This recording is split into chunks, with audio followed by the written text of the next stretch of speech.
Jordan here in Shenley Park over in Oakland and Pittsburgh, and I just finished a brutal conditioning workout I'm going to share with you guys to get your sweat on and take advantage of all the sun we're having here in beautiful Pittsburgh. So first off, it's just 4 moves.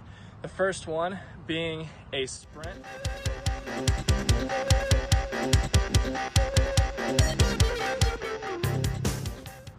Second move will be V-ups, getting that core, let your heart rate come back down for a sec. 20 V-ups to get that heart rate up, get that burn, looking for good form.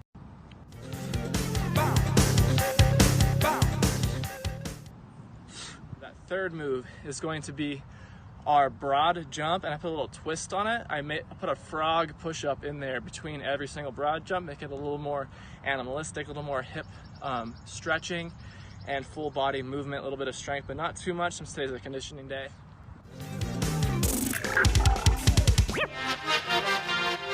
And then I went ahead and finished it off with burpees, 20 burpees to get that heart rate up.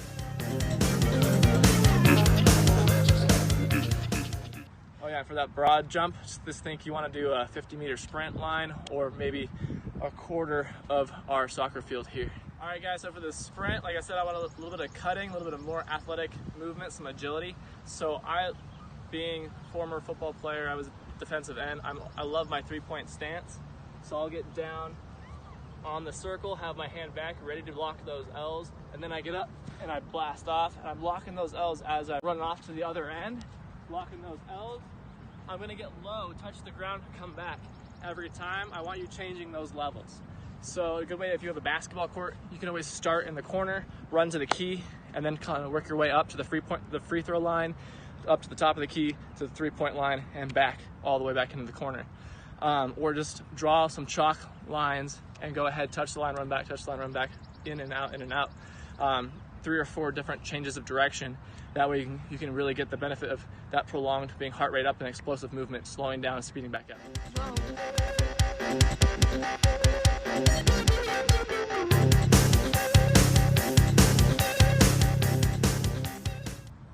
So for the V-ups, when it comes to your V-ups, you want to keep your low back down to the ground, belly button into spine. We talked about that slightly in the last video, but I'm gonna go more in depth on how to engage your core today. So I'm gonna go down to the ground.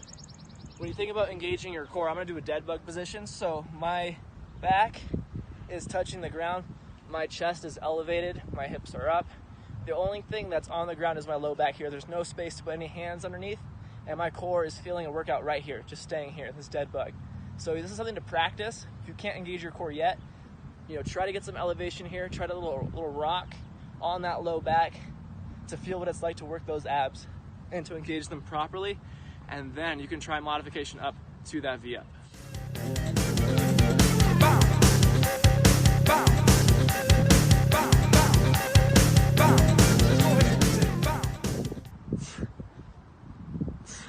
Further modify your V-ups, we're going to, like I said, first find that low back position, that core is activated. Now I can stretch out for my V-up. If I can't do straight leg yet, what I can do is just bend those knees, tap the ground here, touch the ground with your fingers, come up, touch the toes. You're still getting the same exact ab crunching and hip flexor engagement, those knees to chest movement as you would with a full V-up, but now it's just a little bit less weight on the low abs, especially with the legs, weight of your legs being a little closer to your center of gravity. And then another way to modify that if you have low back pain is you can just keep your feet flat right here. I'm gonna come up and drive my knees into my elbows. So breathing out, squeezing, trying to eliminate that space under the low back. If you have any low back issues at all, that should get rid of it right there.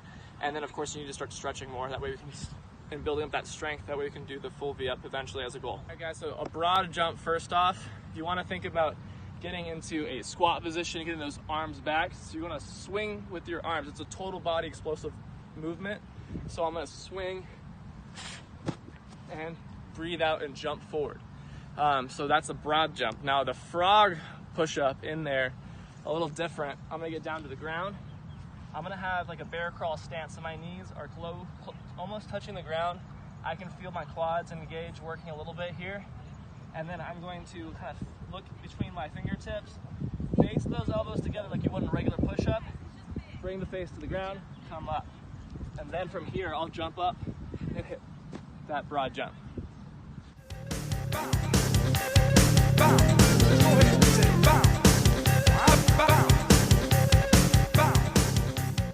conditioning day, I'm gonna show you different ways to hit the burpees. Pick a modification that you like best to get your heart rate up for 20 reps. It doesn't have to be a full burpee with the push-up in every time.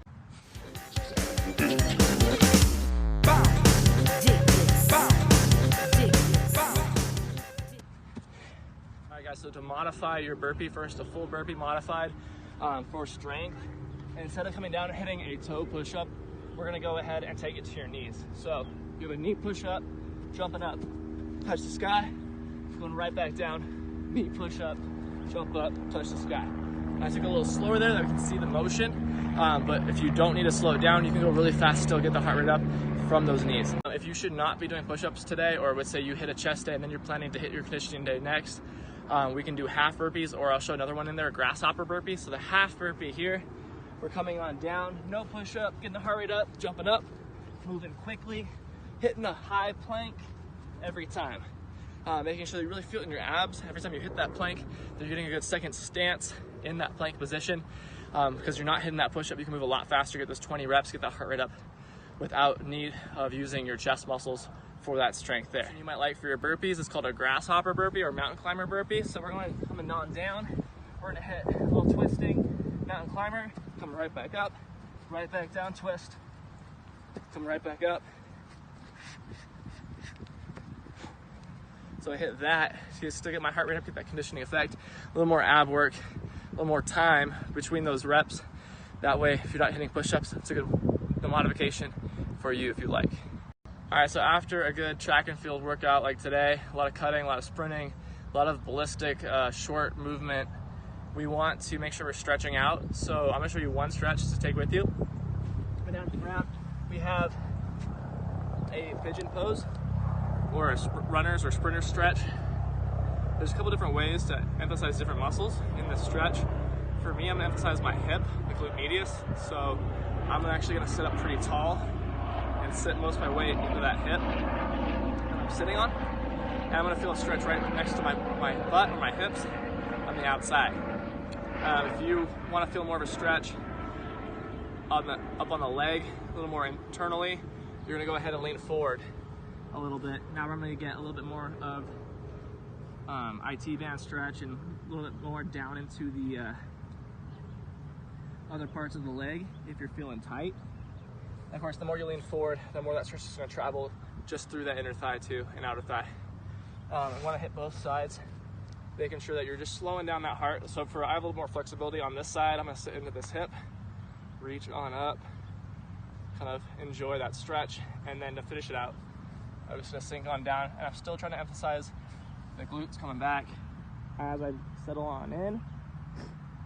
That way I can feel that benefit of that hip stretch, which is gonna make sure that my IT bands don't get too tight, because it's rolling out your IT bands is okay, but where you really wanna focus is the cause of the problem, which was gonna be your tight hips. So this is a good stretch to go ahead and focus on that. That way we don't get any knee pain or IT bands, stretching or strain in the future. So we want to be proactive. Every time you work out, you want to think of at least one stretch to go ahead and do before you go ahead and hit the world. Hey guys, thank you for watching. If you have any comments or questions, please drop them below. Don't forget to share this with friends and family.